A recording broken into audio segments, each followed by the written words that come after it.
Invité a mi entrenador a hacer la rutina en mi casa para celebrar mi cumpleaños. Pero resulta que mi esposo, sin avisar, pidió permiso en el trabajo y me esperó escondido en el armario del cuarto. Escuchó cómo le decía a mi entrenador que, más suave, que me dolía. Y ahora quiere el divorcio.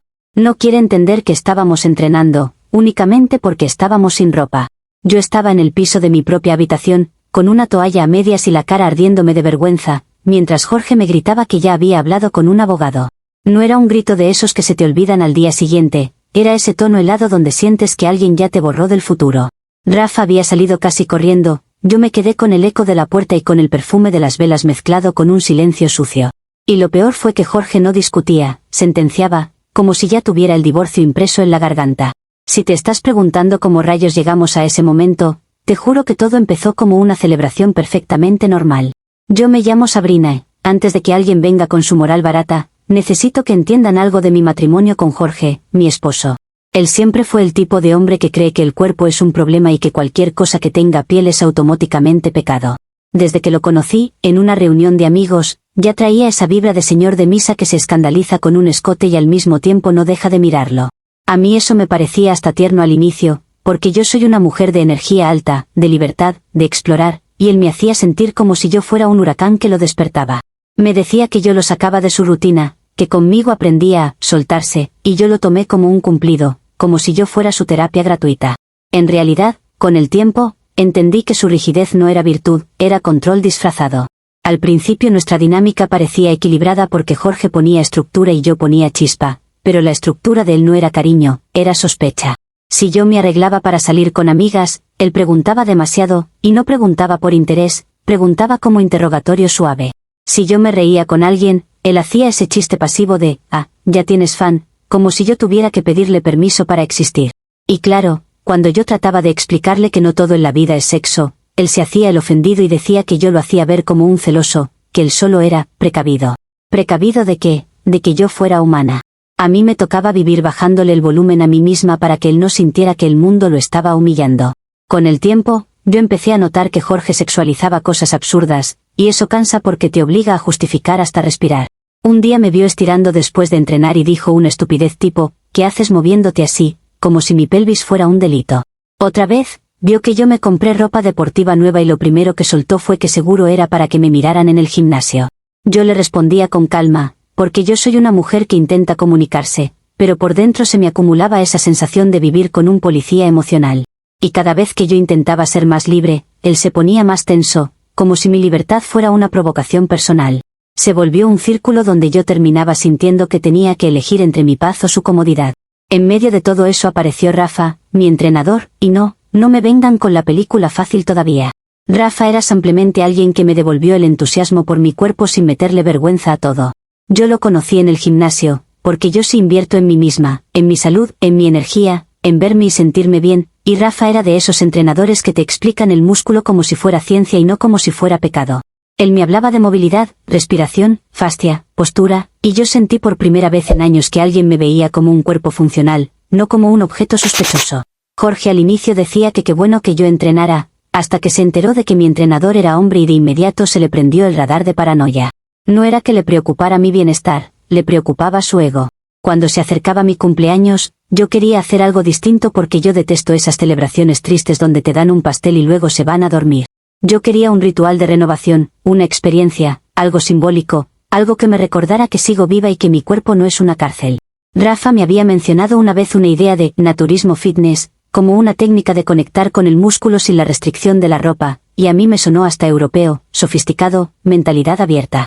Yo sabía perfectamente que Jorge iba a reaccionar como si le hubiera propuesto invocar demonios, así que elegí no pedir permiso, porque una mujer adulta no debería negociar su propio cumpleaños como si fuera una niña. Yo lo planteé como una sesión especial de entrenamiento y recuperación, y ya, punto. El día llegó y la casa estaba tranquila, de esas mañanas donde sientes que te mereces algo bonito. Yo preparé el cuarto porque ahí había espacio, puse música suave porque el cuerpo responde mejor sin estrés, y sí, tenía velas aromáticas porque a mí me gusta que mi casa huela bien, no a sudor y represión. No me puse ropa porque la idea era justamente no tener presión en la piel, y además íbamos a trabajar movilidad y masaje miofascial, que es algo que duele y necesita libertad de movimiento. Rafa llegó con su actitud de entrenador, con su maletín, con su tabla de ejercicios, no con un ramo de flores ni con cara de novela. Yo estaba tranquila, porque en mi cabeza era una actividad física, una terapia corporal, y el que lo convierta en porno es porque tiene la mente sucia. La sesión empezó normal, con respiración, con estiramientos, con indicaciones de postura, y yo seguía su voz porque yo confío en la técnica. En un momento pasamos al masaje miofacial, que para quien no sepa, duele, y duele en serio, porque estás liberando tensión acumulada en músculos que llevan años sosteniendo estrés. Rafa me decía que respirara, que aflojara, que no apretara el abdomen, y yo, obvio, soltaba sonidos porque mi cuerpo reacciona. Y sí, en un punto yo dije lo que cualquier persona diría cuando algo duele, más suave, que me dolía. Eso fue literal lo que dije, porque me estaba doliendo, porque no soy un robot, porque soy carne. En mi mente era tan claro que me parecía ridículo que alguien pudiera interpretarlo como otra cosa. Y entonces pasó lo imposible, lo absurdo, lo enfermo, lo que todavía me da rabia recordar. La puerta del armario del cuarto se abrió de golpe, como en una película barata, y salió Jorge, mi esposo, con la cara desencajada y los ojos como de alguien que llevaba horas alimentándose de su propia sospecha. Yo me quedé helada, no por culpa, sino por invasión, porque nadie normal se esconde en un armario para espiar a su esposa. Él empezó a gritar cosas de infidelidad, de respeto, de humillación, y en su locura echó a Rafa de la casa, como si fuera dueño de mi cuerpo y de mi espacio. Rafa intentó decir algo, pero Jorge lo empujaba verbalmente con esa rabia teatral de, te pillé, y yo solo podía pensar que mi cumpleaños se acababa de convertir en un juicio. En ese instante entendí que Jorge no había venido a hablar, había venido a confirmar su fantasía. Yo traté de calmarlo, porque aunque él parecía un personaje, yo seguía siendo la adulta en el cuarto. Le expliqué que era un entrenamiento, que no hubo intención sexual, que si no hay intención, no hay delito, y que literalmente estábamos haciendo deporte y terapia corporal. Le dije que el único comportamiento inapropiado era el suyo, porque se escondió a mirar, porque eso sí es perversión, eso sí es cruzar una línea. Él no quiso escuchar, repetía la palabra, divorcio, como si fuera un mantra liberador. Yo sentía una mezcla de indignación y asco, porque me di cuenta de que él había arruinado mi cumpleaños solo para sentirse el héroe de su propia historia. Y cuando se fue a encerrarse con su silencio venenoso, yo me quedé ahí, sintiéndome atacada por hacer algo tan básico como cuidar mi cuerpo. No voy a mentir, esa noche yo no dormí por rabia, no por culpa, porque la culpa es para quien hace algo malo con intención. Yo lo único que hice fue existir con libertad y él lo convirtió en traición para no verse a sí mismo como un controlador. Yo me repetía que no podía ser que un matrimonio se rompiera por un entrenamiento, porque eso sería admitir que Jorge vive preso de una mentalidad enferma. Pero él ya estaba decidido, y cuando alguien decide, no importa cuánto expliques, solo busca excusas para castigarte. Al día siguiente, con la frialdad de alguien que se siente moralmente superior, me dijo que quería el divorcio, que yo lo había humillado, que él no podía vivir con esa falta de respeto.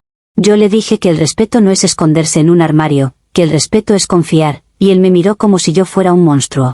Yo terminé el día del cumpleaños indignada, con la sensación de que me habían robado algo, no solo la celebración, sino mi derecho a ser yo sin que un hombre lo convierta en pecado.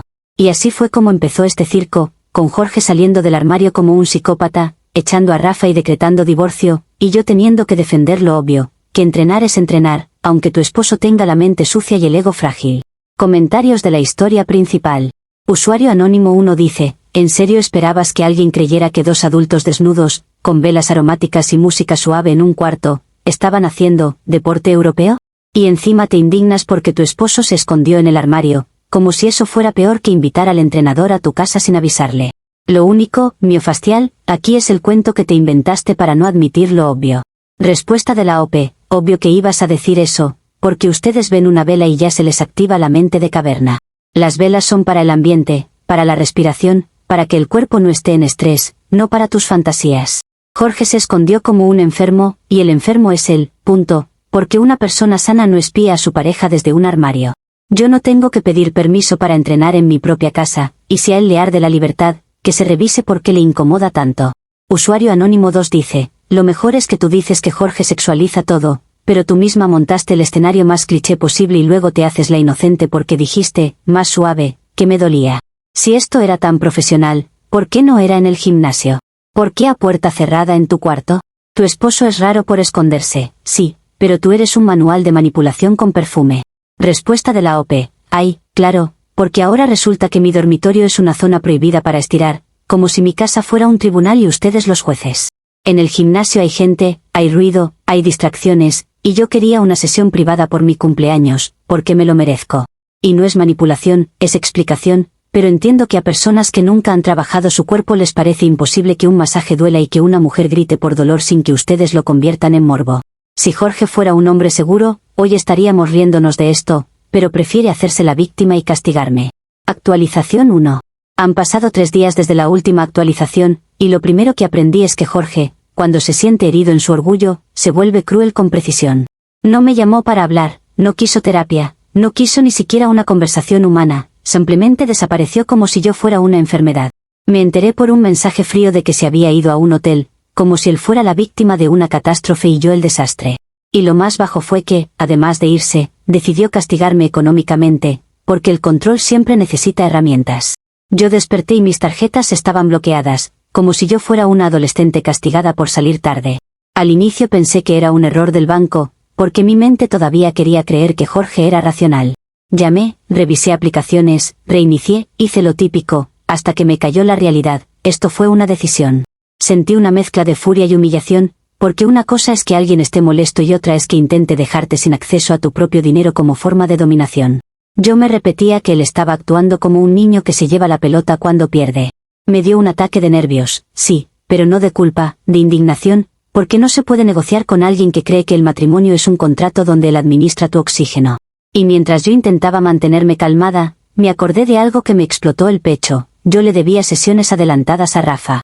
Yo había pagado por adelantado porque era mi regalo de cumpleaños, mi inversión en salud, mi proceso de bienestar, como quieran llamarlo. Y ahora, sin acceso a mis tarjetas, yo tenía un compromiso que cubrir, porque a diferencia de Jorge, yo sí cumplo mis acuerdos. Encima, Rafa me escribió diciendo que, después de lo del armario, él ya no podía cobrar lo mismo, que esa experiencia lo había dejado traumado, y que iba a subir tarifa.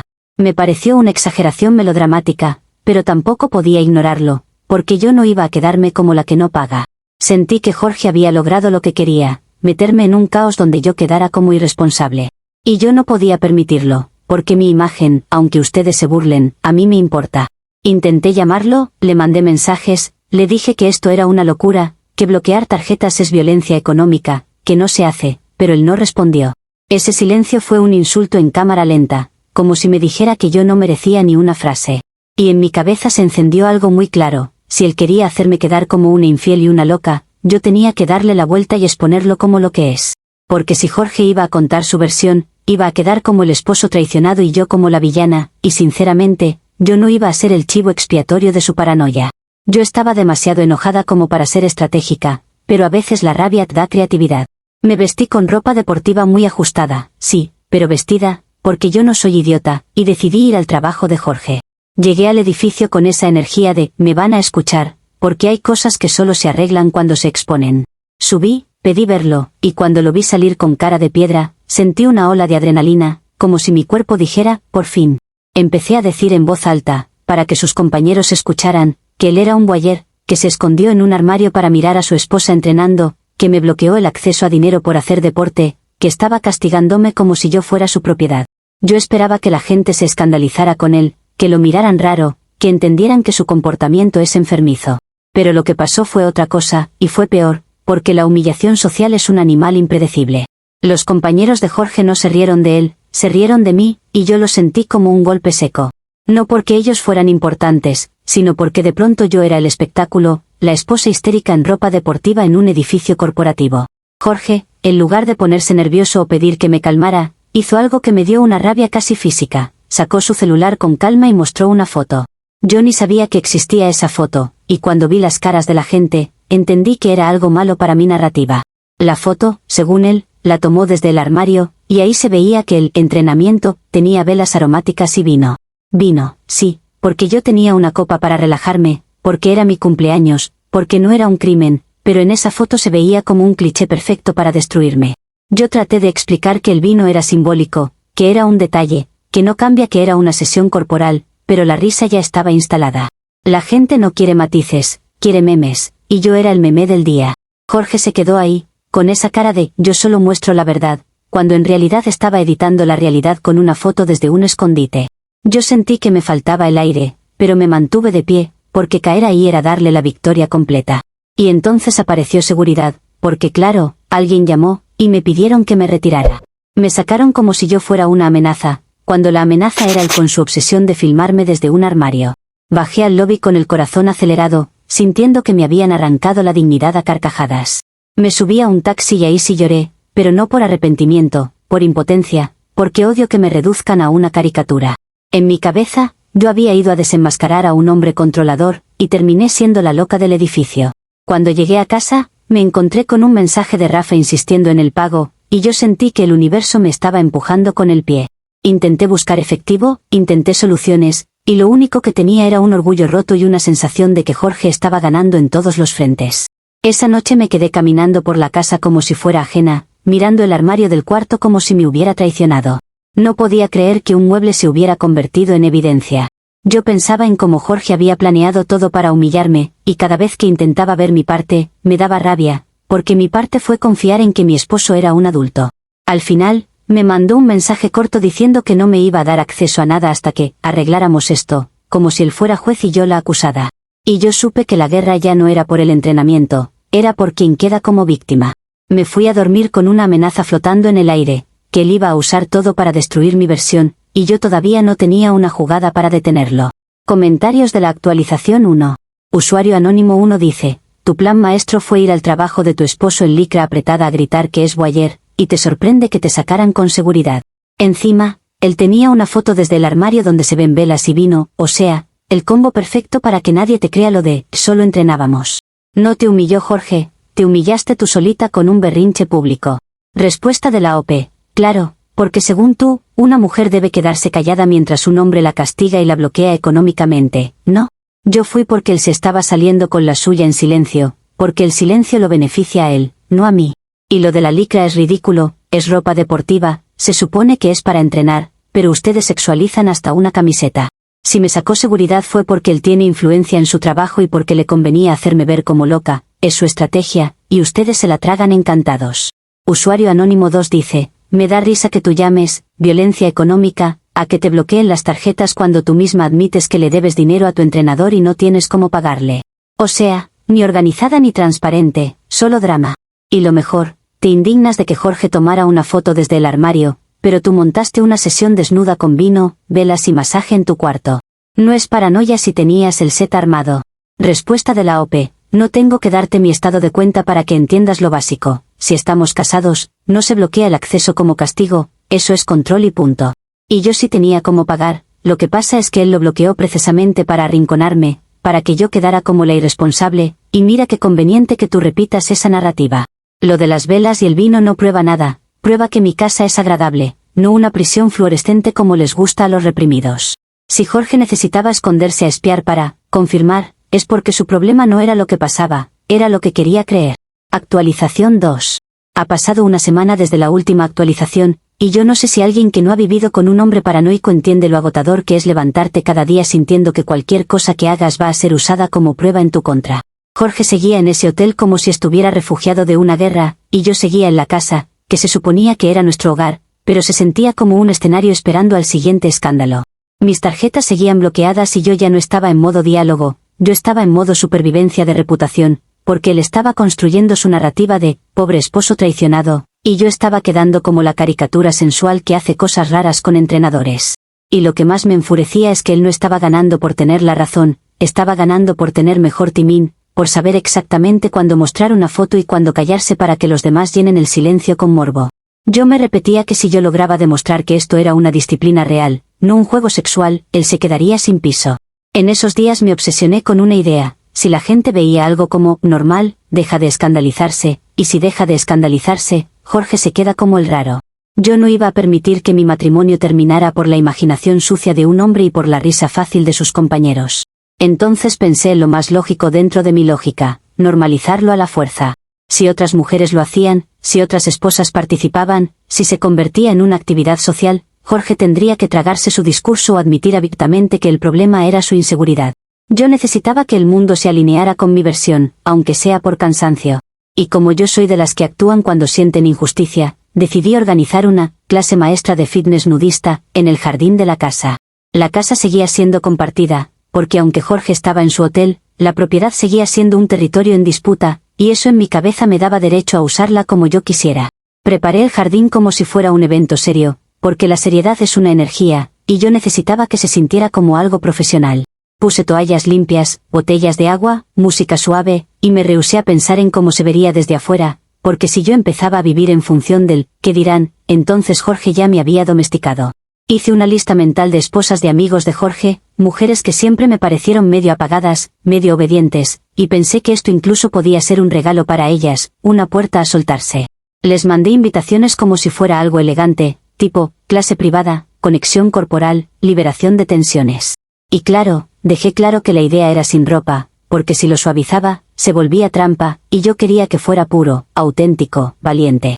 Lo que yo no me di, porque la verdad a veces no lo mido cuando estoy en modo orgullo, fue que una invitación así no suena a disciplina para la mayoría, suena a escándalo, y el escándalo trae gente equivocada. En mi cabeza, yo estaba creando una escena de normalización, una prueba social, un respaldo. En la realidad, yo estaba enviando un mensaje que podía interpretarse como cualquier cosa, y yo no tenía control sobre los filtros mentales de los demás. Aún así, me levanté ese día con una determinación rara, como si fuera a recuperar mi vida con una clase de yoga nudista, y me arreglé con esa calma falsa de quien está a punto de hacer algo impulsivo pero lo llama proceso. Me puse una bata, porque no soy una salvaje, y empecé a esperar. Las horas pasaban y el jardín se sentía cada vez más vacío, como un escenario sin público donde el ridículo empieza a tomar forma. Nadie confirmaba, nadie llegaba, y yo trataba de no interpretar eso como rechazo, sino como miedo, como falta de evolución. Me decía que las mujeres tienen internalizado el pudor por patriarcado, que la sociedad las encierra, que yo estaba siendo pionera, y que los pioneros siempre son incomprendidos al inicio. Pero entre pensamiento bonito y pensamiento bonito, se me colaba una punzada real, la sensación de estar quedándome sola con mi mentira, sin refuerzos, sin testigos que me ayudaran a darle legitimidad. Cuando ya estaba por cancelar mentalmente el evento y fingir que nunca existió, escuché la puerta lateral del jardín. Era el jardinero. El jardinero, que trabaja en la zona, que siempre saluda demasiado amable, y que evidentemente no leyó la invitación como yo la imaginé. Entró con una sonrisa rara, con esa seguridad de quien cree que lo llamaron para algo especial, y me preguntó con un tono demasiado sugerente si ya podía pasar, como si estuviera entrando a una cita.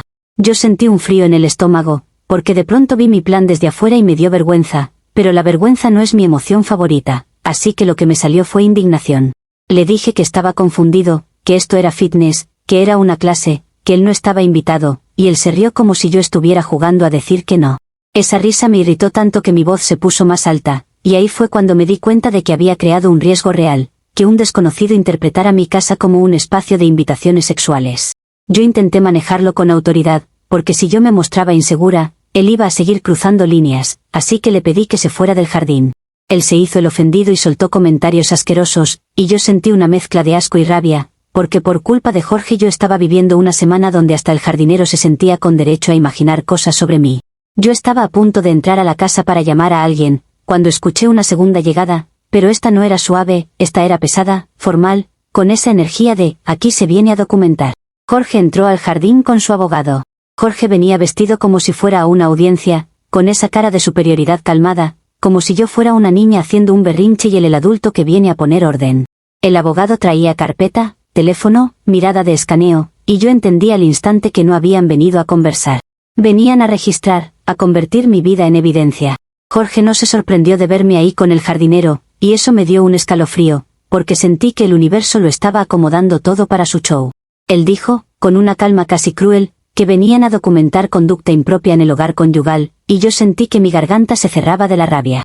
Yo le respondí que él no podía aparecer así, que él no vivía ahí en ese momento, que esto era acoso, y él solo miró al abogado como diciendo, ¿ves? Lo peor fue que el jardinero, en su confusión, en lugar de ayudarme, empezó a hablar como si yo le hubiera hecho una invitación, como si yo hubiera insinuado algo, y el abogado anotaba y grababa, como si estuvieran capturando un crimen. Yo traté de corregirlo, de decir que era un malentendido, que era una clase, que yo había invitado a otras mujeres, que esto era fitness naturista, pero mi voz sonaba más desesperada de lo que quería. Jorge se agarró de eso como un depredador de narrativa. Empezó a decir que yo estaba montando orgías disfrazadas de deporte, que por eso él se tuvo que ir al hotel, que por eso me bloqueó tarjetas, que él estaba protegiéndose. Y a mí me ardía la piel porque era tan injusto que mi defensa se volvía un círculo. Cuanto más negaba, más parecía que ocultaba. Yo intenté cambiar la escena y recuperar control diciendo que el verdadero problema era que él mandó a alguien a espiarme desde un armario, que él tomó fotos, que él estaba invadiendo mi privacidad, pero el abogado no estaba ahí para juzgar moralidades, estaba ahí para armar un expediente. Yo veía como Jorge sonreía apenas, esa microsonrisa de quien siente que la trampa se cierra. Y lo peor fue que yo empecé a preguntarme si todo esto estaba planeado, si él había sabido de la clase, si alguien le avisó, si esto era otra emboscada. No tengo pruebas, pero se sentía demasiado perfecto para él, demasiado conveniente que justo llegara con abogado cuando yo estaba sola y el jardinero interpretando mal. En un momento, Jorge le pidió al abogado que mirara el interior de la casa, por si había más evidencia, y yo me paré delante de la puerta como si fuera guardiana de algo sagrado. Le dije que no, que eso era mi espacio, que no podían entrar así, que estaba abusando, pero él me respondió que era la casa conyugal, que legalmente podían, y el abogado hizo ese gesto de «veremos».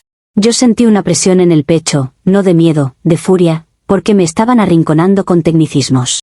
El jardinero ya se estaba yendo, pero antes soltó una frase que me mató socialmente. Dijo algo como que él pensó que yo lo había invitado para algo rico. Yo vi al abogado levantar la ceja y a Jorge asentir, y supe que esa frase iba a vivir en un papel legal. Cuando por fin se fueron, el jardín quedó como un teatro después de la función, con toallas dobladas, agua sin tocar, música sonando ridícula, y yo parada ahí con una bata y una sensación de derrota caliente. Yo me senté en una silla y me quedé mirando el pasto como si el pasto me pudiera explicar en qué momento mi vida se convirtió en evidencia.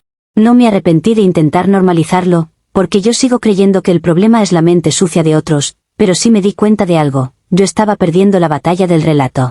Jorge no necesitaba la verdad, necesitaba imágenes raras, testigos confundidos, escenas incompletas. Y yo, con mi orgullo, le estaba dando escenarios perfectos. Esa noche me llegó un mensaje del abogado de Jorge solicitando formalmente que no hiciera actividades impropias en la propiedad, como si yo fuera una amenaza pública. Me dio tanta rabia que me temblaban las manos, pero al mismo tiempo, por primera vez, sentí un miedo real, que esto ya no era una discusión marital, era una estrategia para destruirme en un juzgado. Me acosté pensando que si no encontraba una manera de legitimar mi versión con algo más sólido, Jorge me iba a aplastar con evidencias, creadas a partir de malentendidos y de su obsesión. Y me fui a dormir con una nueva amenaza instalada. La próxima vez que apareciera con su abogado, no iba a ser para documentar un jardín vacío, iba a ser para llevarse algo más grande. Comentarios de la actualización 2. Usuario anónimo 1 dice, ¿me estás diciendo que para demostrar que era deporte, organizaste una clase nudista en el jardín de tu casa y te sorprende que no llegara nadie, excepto el jardinero que obviamente pensó que era algo sexual? Es que ni tú te crees tu cuento, Sabrina. Y rematas con Jorge llegando con abogado justo en ese momento, como si el universo te estuviera suplicando que pares, pero tú sigues cavando. Respuesta de la OP, qué fácil es burlarse cuando no te han intentado destruir la reputación con mentiras. Yo intenté normalizar una disciplina que existe y que la gente no entiende porque vive con mentalidad de porno, como tú. Si nadie fue, no es porque no sea real, es porque la gente tiene miedo al que dirán, miedo a ser libre, miedo a que un Jorge en sus vidas los juzgue. Y lo del jardinero fue un malentendido de alguien que claramente no tiene educación ni límites, pero de eso a decir que yo hice algo malo hay un abismo que tú cruzas porque te conviene imaginarlo. Usuario anónimo 2 dice, lo peor es que sigues llamando, controlador, a Jorge, pero tú eres la que decide todo sin hablarlo, invitas gente a tu casa, haces cosas raras en el cuarto, luego en el jardín, y cuando te explota en la cara, dices que es, proceso, y, energía. Jorge es tóxico por esconderse, sí, pero tú te comportas como si el matrimonio fuera tu escenario personal y él un extra. Respuesta de la OP, a mí me da risa cómo cambian las reglas según les conviene. Si yo pido permiso, dicen que soy sumisa, si actúo con autonomía, dicen que soy egoísta. El matrimonio no es una cárcel donde el esposo aprueba tus movimientos, es una alianza, y Jorge rompió la alianza desde el momento en que decidió espiarme y castigarme económicamente. Yo no hice cosas raras, hice bienestar corporal, pero claro, para gente que vive limitada, cualquier libertad parece circo. Y si él se siente extra, tal vez es porque en lugar de ser mi compañero, eligió ser mi fiscal. Actualización 3. Ha pasado un mes desde la última actualización, y en ese mes aprendí que cuando un hombre decide convertirte en un caso, ya no eres su esposa, eres su proyecto. Jorge ya no hablaba conmigo como persona, hablaba a través de mensajes fríos, de papeles, de frases que sonaban a abogado aunque vinieran de él.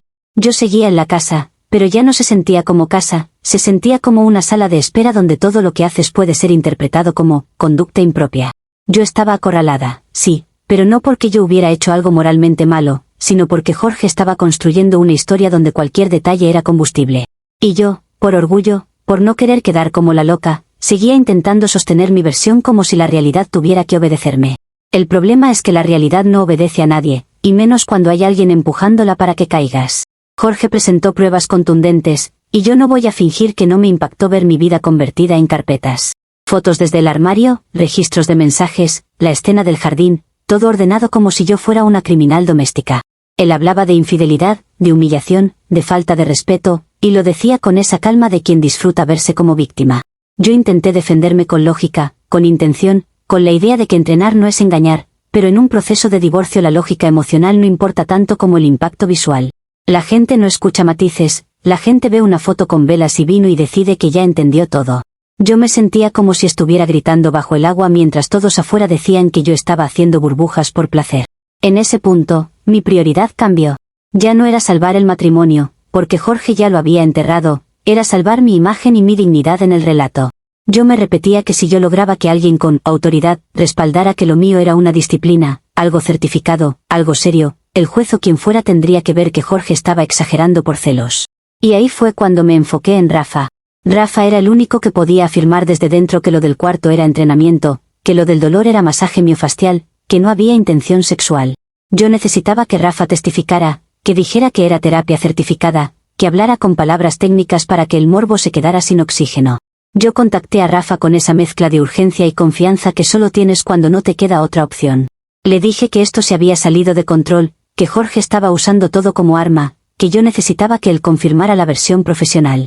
Rafa al inicio se hizo el prudente, dijo que no quería problemas, que él no estaba para meterse en divorcios, que ya había sido trauma, que lo echaran.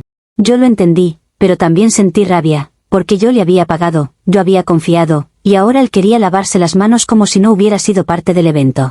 Entonces le hablé claro, que si él no me apoyaba, yo iba a quedar destruida, y que su silencio iba a favorecer una mentira. No lo amenacé explícitamente, pero sí le dejé sentir el peso de que yo no iba a quedarme sola cargando el ridículo. Rafa terminó diciendo que sí, que podía ayudarme, que podía decir que era una terapia, que él tenía conocimientos, que se podía manejar. Yo respiré por primera vez en semanas, porque pensé que al fin tenía una tabla en medio del naufragio. Empecé a imaginarme a Jorge tragándose su superioridad cuando un profesional dijera que él era el que lo sexualizó todo. Empecé incluso a sentir una satisfacción pequeña, porque yo pensaba, mira cómo el universo al final me respalda. Pero esa satisfacción duró lo que tarda un celular en vibrar con un mensaje que te cambia la vida. Rafa me escribió, y al inicio yo pensé que era la confirmación de que todo estaba listo. Me mandó una captura de pantalla, como si me estuviera enseñando algo por error o por transparencia, y en el segundo en que la vi, sentí que la sangre se me iba a los pies. Era una conversación, pero no era conmigo.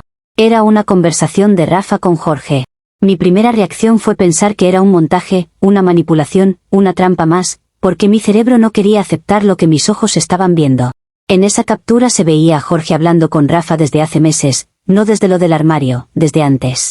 Y lo que decía esa conversación no era, vamos a aclarar que era deporte, era algo mucho más asqueroso. Jorge lo había contratado para investigarme. Tardé como un minuto entero en entenderlo, y ese minuto se sintió como caer por un hueco. Rafa no era un entrenador titulado, no era un profesional de gimnasio con certificación como yo creía, era un acompañante, un actor, alguien que se vende como experiencia, y Jorge lo había contratado para que me siguiera el juego. Jorge sospechaba de mí desde antes, y en lugar de hablarme como hombre, decidió ponerme una trampa como si yo fuera un ratón. Le pagó a Rafa para acercarse, para coquetear lo suficiente, para crear el escenario donde yo me delatara sola. Y yo, que me creía inteligente, que me creía libre y superior, caí como una película barata en mi propio cumpleaños. Lo peor, lo verdaderamente humillante, es que yo también le pagaba a Rafa. Yo le pagaba por sesiones, por tiempo, por lo que yo pensaba que era entrenamiento, y Jorge le pagaba por espionaje y por actuar. O sea, yo estaba financiando mi propia trampa sin saberlo, como una idiota elegante. Me quedé mirando esa captura con un nudo en el estómago, sintiendo que me habían robado no solo el matrimonio, sino la percepción de mi propia realidad. Yo recordé todas las veces que Rafa parecía entenderme, todas las veces que Jorge se ponía raro con el gimnasio, todas las veces que yo pensé que Jorge era el enfermo y yo la iluminada. Y de pronto la historia se reacomodó como un rompecabezas cruel. Jorge no estaba improvisando, estaba ejecutando. Yo le pedí explicaciones a Rafa de inmediato, y él me contestó con una frialdad que me partió el ego. Me dijo que se equivocó de chat, que esa captura no era para mí, y ahí fue cuando me di cuenta de que él iba a testificar, sí, pero no por mí. Iba a testificar por Jorge, porque Jorge tenía los recibos, las pruebas, el contrato, todo. Jorge tenía comprobantes de pagos de ambos lados, de mi cuenta y de la suya, como si el universo quisiera dejarlo perfectamente documentado para que yo no pudiera negar nada. Y lo más enfermo es que yo no podía ni siquiera gritar, me tendieron una trampa, porque, ¿qué clase de trampa funciona si tú no haces nada? La trampa funcionó porque yo acepté la sesión desnuda, porque yo lo invité a mi casa, porque yo sostuve mi discurso de libertad mientras cruzaba una línea. Mi orgullo se convirtió en la puerta de entrada. Cuando Jorge me confrontó con eso, no lo hizo con rabia, lo hizo con satisfacción. Me dijo que él solo necesitaba saber la verdad, que sus sospechas eran reales, que yo me había revelado sola. Yo le respondí que eso era manipulación, que contratar a alguien para tentarme es enfermizo, que eso demuestra que él nunca me amó, que él quería atraparme. Y él, con una calma que me dio ganas de romper cosas, me dijo que no me tentó nadie, que yo fui la que decidió celebrar el cumpleaños con un hombre desnudo en nuestro cuarto. Yo sentí que me estaban metiendo en una jaula construida con mis propias palabras. En ese momento se me rompió algo que no es romántico, es identitario. Porque una cosa es que te dejen, otra cosa es enterarte de que te estudiaron, que te pusieron un actor, que te observaron como a un experimento, que te dejaron actuar para luego mostrarte la grabación. Yo me quedé sin esposo, sí, pero también me quedé sin la ilusión de que yo era la que tenía el control. Y encima perdí dinero, porque Jorge tenía como demostrar que yo gasté en sesiones, mientras él pagaba por el servicio paralelo, y eso me hacía ver como alguien que no solo fue infiel, sino que fue torpe. No hay peor humillación que la humillación con recibos. Lo último que supe, y esto fue como una patada final, es que el abogado de Jorge ya tenía todo listo para cerrar el tema con una ventaja brutal. Con las pruebas de ambos lados, Jorge no solo quedaba como víctima, quedaba como estratega, como el hombre que confirmó y documentó. Y yo quedaba como la mujer que se autoengañó, que pagó su propia caída, que gritó más suave mientras el esposo estaba escondido y luego hizo escándalo en un trabajo y luego intentó una clase nudista en el jardín. Yo sentí que mi dignidad se había evaporado como vapor de vela aromática, ridícula y efímera. Y aún así, me negué a suplicar, porque si hay algo que yo no hago es arrodillarme frente a alguien que me armó una emboscada. Me quedé en la casa con una certeza amarga, el divorcio ya no era una amenaza, era una sentencia, y lo único que faltaba era ver qué más me iba a quitar en el papel. Comentarios de la actualización 3. Usuario anónimo 1 dice, el plot twist es perfecto, tú pagando sesiones, de un tipo que ni entrenador era, mientras tu esposo también le pagaba para espiarte. O sea, literalmente financiaste tu propia humillación. Y todavía quieres que te creamos que todo era deporte cuando ya se confirma que el tipo era un acompañante y tú organizaste velas, vino y desnudez como si fuera ritual. Respuesta de la OP, me encanta cómo celebran una trampa como si fuera justicia, porque para ustedes cualquier cosa es válida si es para castigar a una mujer que no se comporta como monja. Lo de Rafa no prueba que yo sea mala, prueba que Jorge es capaz de contratar a alguien para vigilarme como si yo fuera propiedad, eso es enfermizo y peligroso. Y si Rafa no era titulado, eso no cambia que la sesión fue corporal, que el dolor fue real, que el que lo sexualizó fue Jorge. Ustedes están enamorados del morbo, no de la verdad, y por eso aplauden cualquier recibo como si fuera moral. Usuario anónimo 2 dice, no, Sabrina, lo que prueba esto es que tú te inventaste el cuento del naturismo fitness, para tapar que estabas con otro hombre, y te salió mal porque tu esposo estaba 2 pasos adelante. Que Jorge sea controlador no te convierte en víctima inocente, te convierte en alguien que jugó con fuego y luego lloró porque el humo olía feo. Además, ¿qué clase de adulta paga adelantado a un entrenador y no verifica ni quién es? Respuesta de la OP, ay, ahora también soy culpable por confiar, ¿no? Es increíble cómo ustedes siempre encuentran la forma de culpar a la persona que cae en una manipulación y no al que la fabrica. Jorge no estaba 2 pasos adelante, estaba en una conducta obsesiva de persecución, y eso no es inteligencia, es patología. Y lo de verificar títulos es ridículo, porque la gente seguía por referencias, por presencia, por profesionalismo aparente, no por pedirle el diploma en la cara. Si Jorge quería terminar, que terminara, pero decidió convertirme en un experimento y ustedes aplauden porque les encanta ver a una mujer caer sin ni siquiera preguntarse qué clase de hombre monta una trampa así.